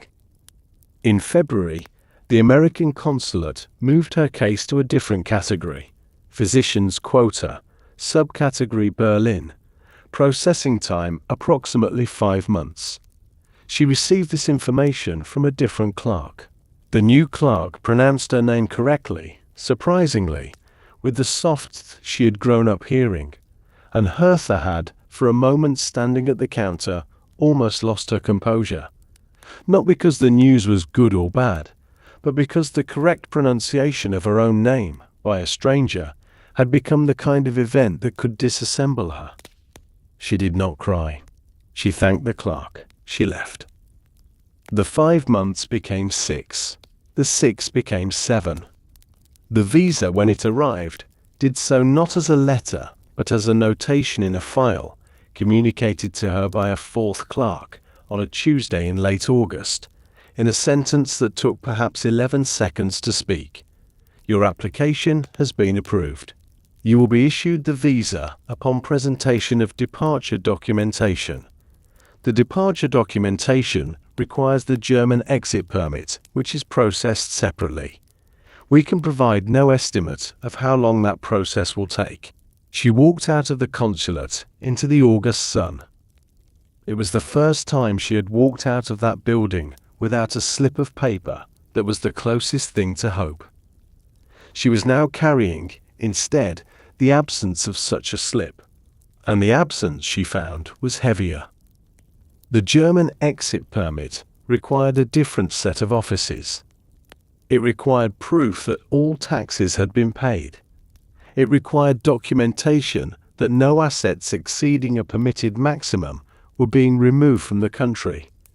It required a list of every possession to be taken, valued, and stamped by an authorized appraiser. It required a fee that had to be paid in foreign currency that she could not, by law, possess. Each of these requirements existed in tension with each of the others. The tension was, she understood, the point. The system had been designed by men who wanted Jews to leave, and also did not want Jews to leave, and the contradiction had been resolved by making leaving expensive enough, slow enough, and uncertain enough that it functioned as a kind of penalty for the privilege of being allowed to do it at all. She worked on the documentation through the last week of August. She paid a man on Friedrichstrasse to expedite a stamp. She paid another man, in a small office near the Anhalter Bahnhof, to verify a signature that did not require verification. She wrote her name, Hertha Nathorf, née Einstein, on forms whose total length, if laid end to end, would have stretched the width of her former consulting room. Her name on the last page she signed that month was not the same handwriting as her name on the first. The writing had been worn down by the writing. The signature, by the end of August, was a thinner, harder version of itself. The way her face had become in 8 months, a thinner, harder version of the face that had walked into the practice on the morning of the 9th of November. On the 31st of August, she finished the last form. She placed it in the envelope. She sealed the envelope. She walked from the apartment to the post office in the early evening, and she handed the envelope across the counter, and the clerk stamped it and dropped it into the bag behind him, and the envelope was no longer hers. She walked back to the apartment in the dusk. The streets were quiet. The kind of quiet that was not peaceful. The kind of quiet that meant something was about to be announced. She did not know yet, walking through that quiet, that the announcement was less than 12 hours away. The suitcase was smaller than he had expected when he had been told the dimensions, and larger than he could fill.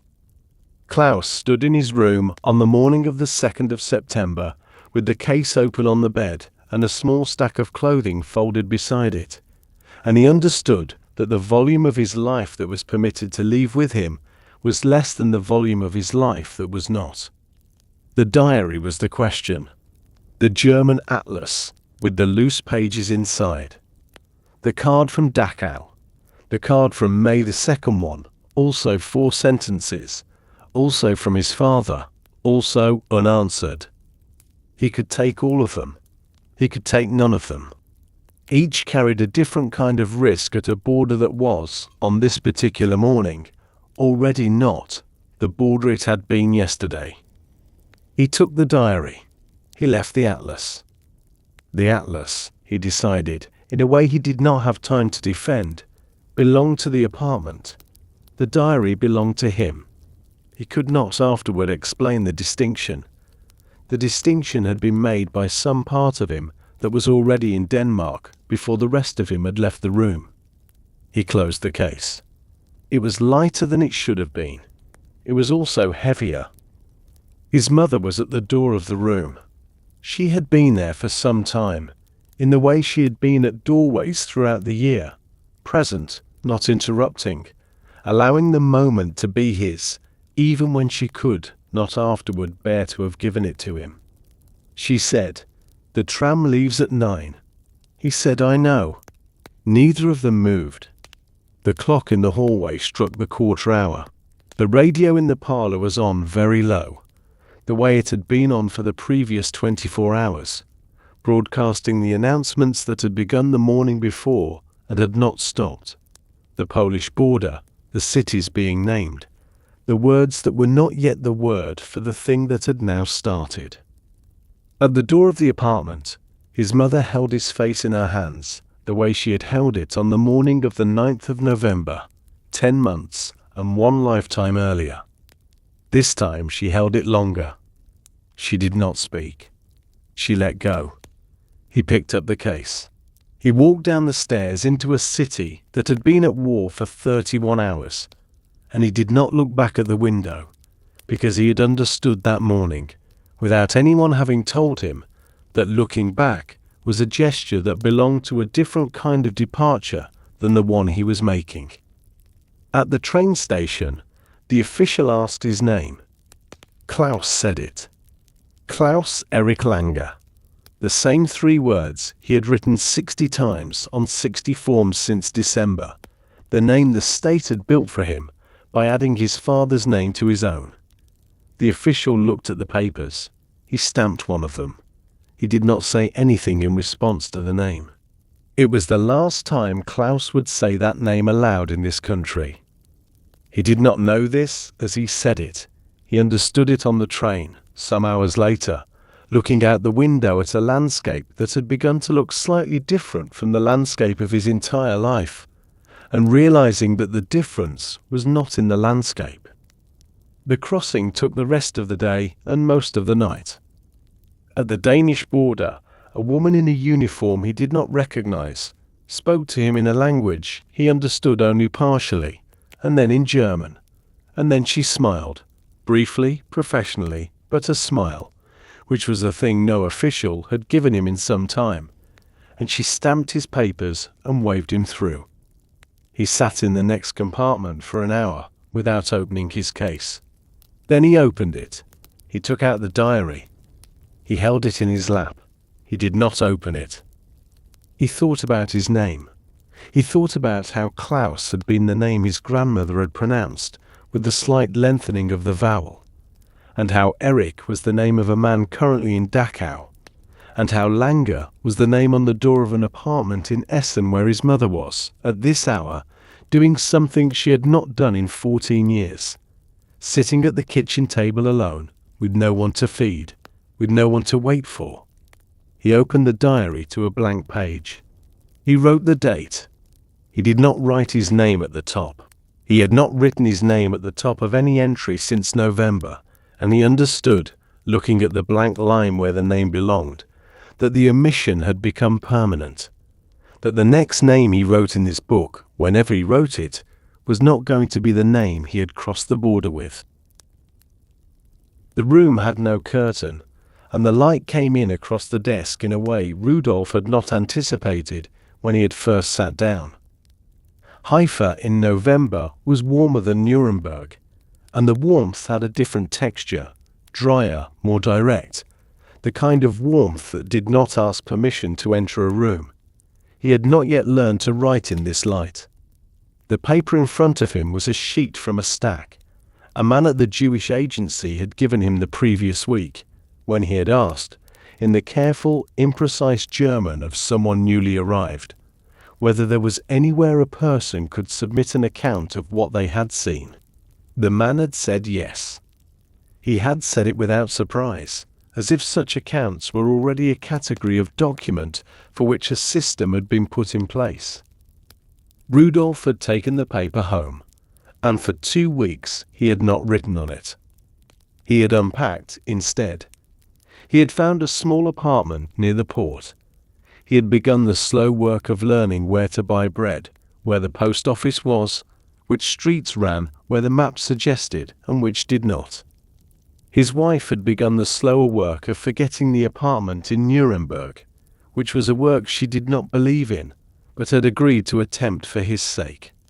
The list from the bookshelf, the list that had travelled to Zurich in a hollowed book, was now in a folder in the bottom of a trunk in the corner of the bedroom. Rudolf had not opened the folder since Zurich. He had not needed to. The names had been with him longer than the folder had. On the morning he finally sat down to write, he wrote his own name at the top of the page. Dr. Rudolf Bing. The same signature he had written 10,000 times on documents in Germany, in the same hand, with the same small upward stroke at the end of the G. The signature looked strange to him on the page.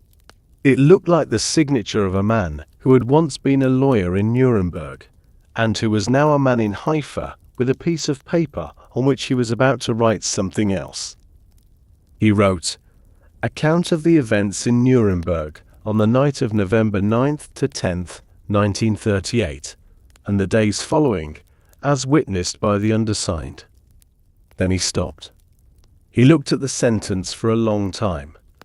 The sentence was a legal sentence, the sentence of a man trained in a profession that prepared documents for tribunals, and the tribunal it implied did not yet exist. He understood, sitting there, that he was writing into a future that had not yet arranged itself, and that the document he was about to compose would be of use only when something happened that had not, in the autumn of 1939, yet happened.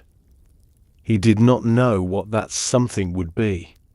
He only knew that it would come eventually, and that the document had to exist before it arrived, or the document would not exist at all. He wrote through the morning. He wrote through the afternoon. He did not write the names he had brought from the bookshelf. Those were in the folder, intact, already a separate document. But he wrote around the names. He wrote what he had seen. He wrote the destroyed shop fronts on Königstrasse. The notary who had stopped looking up, Fräulein Stein in the doorway saying, "My brother heard there were instructions." The young man with the parcel of 15 names.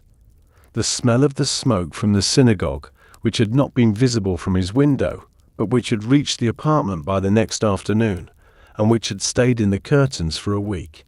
He wrote about the envelope he had burned. He wrote about the cousin in Zurich, though he did not name him.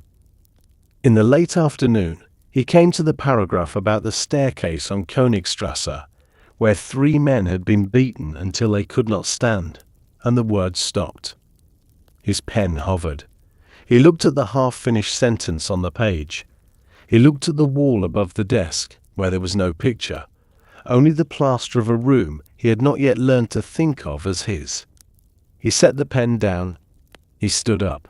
He walked to the small window, which faced a courtyard he did not recognize, even after 2 months of looking at it. And he stood there for some time, with his hands flat on the sill. And he understood that there were sentences in this document he was not yet ready to write. Not because he did not remember them, but because remembering them on paper required a different version of himself than the one currently sitting at the desk. He returned to the chair. He did not finish the paragraph. He left the sentence half completed on the page, the way one leaves a door slightly ajar in a room one intends to return to, and he wrote, beneath it, in smaller letters, "To be continued." Then he signed his name again, at the bottom of the page this time. Dr. Rudolf Bing, Haifa, November 1939. And he set the pen down for the day, and he did not open the folder in the trunk, and he did not read what he had written, and he sat at the desk in the late light without moving for a long time. The first time Hertha wrote her name in New York, she wrote it on the back of a tax form she did not understand, in a kitchen in Washington Heights that smelled of coffee made by someone else's hand. She wrote Hertha Nathorf, née Einstein, and the née clause sat on the American page, the way it had sat on every German form for the previous 12 months. Slightly too long, slightly too explanatory. A small ribbon of biography that the American clerks would not know what to do with and would, in most cases, ignore. She would learn, over the next several years, to drop the née entirely.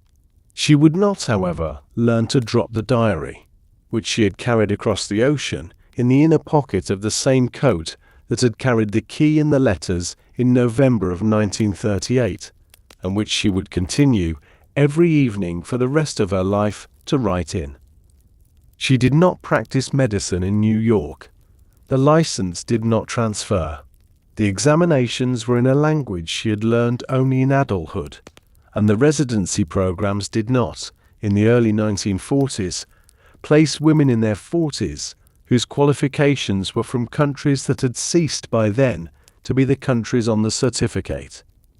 She worked, instead, as a nurse, then as a kitchen assistant, then briefly as a pianist in a hotel bar where the manager had liked her playing and had not asked too many questions. Each of these jobs paid less than the previous one. She continued to write at night. In Tel Aviv, Klaus had taken a new name.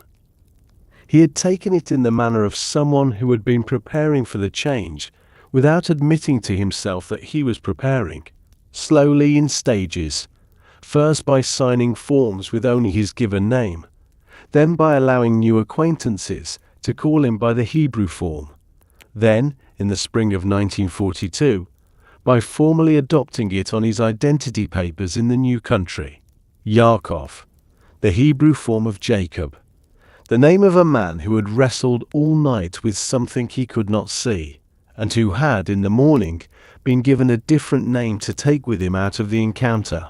Klaus had read the story in school in Essen, in a German translation of the Torah his grandmother had kept in the parlor. He had not, at the time, thought it applied to him. His father did not come out of Dachau.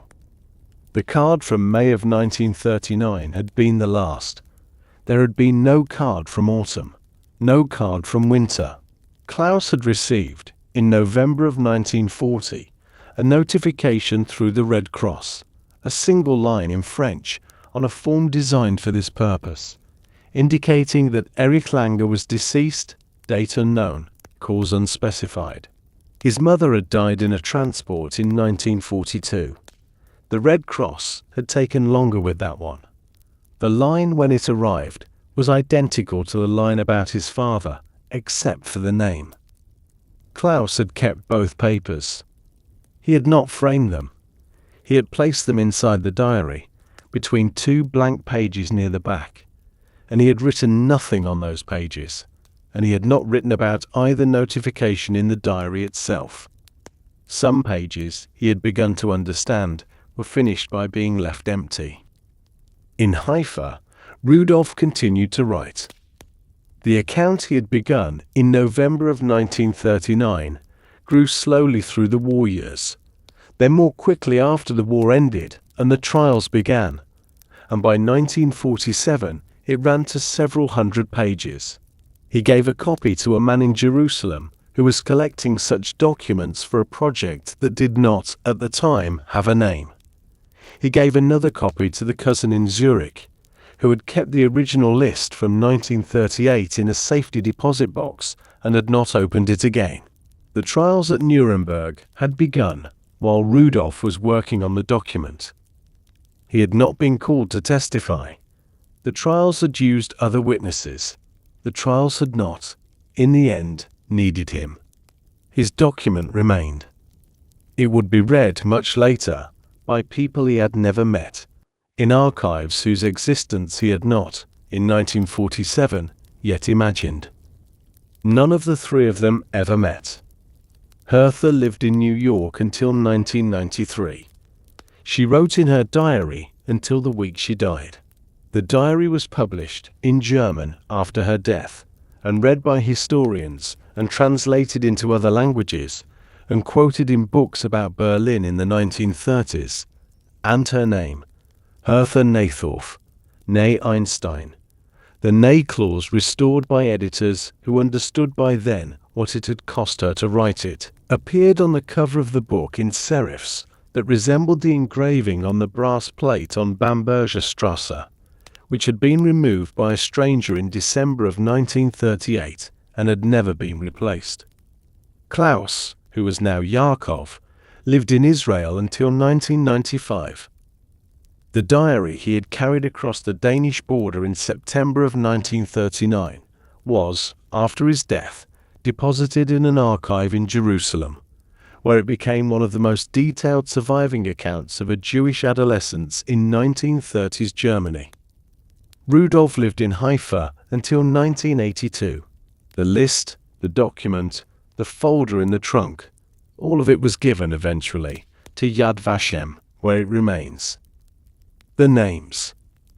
That is what each of them had carried, in different ways, across the night of the 9th of November and the year that followed it and the decades after. Hertha had carried her name into rooms where it was mispronounced, then corrected, then dropped in part, then restored. Klaus had carried his name into a language that gave it back to him as someone else's. Rudolf had carried other people's names, the ones he had written in pencil and hidden in a book of legal commentary, until the names could be given to a country that would take them. None of them had been able to keep the name they had started with. All of them had kept something. This is The Quiet Archive, and you have stayed through 20 parts of a story that asked you to listen rather than to look away.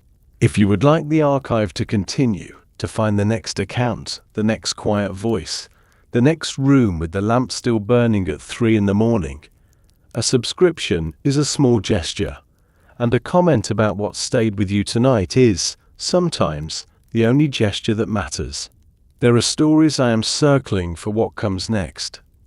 The man who left a city 7 times before the city stopped being his to leave. The letters that arrived after the writer was already gone. The doctor who treated patients she was no longer permitted to keep records on.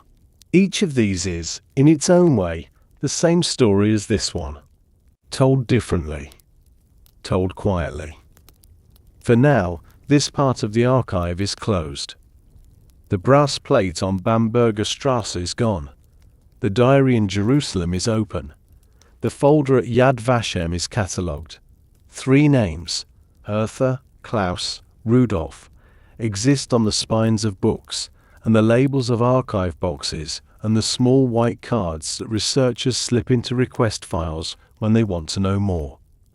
They did not meet. They did not save each other. They wrote. And the writing, in the end, was what survived the night that had begun, for all of them, with the same small sound. The sound of glass, somewhere in a city, at 3 in the morning, beginning what no one in the apartments above had yet learned to call by its name.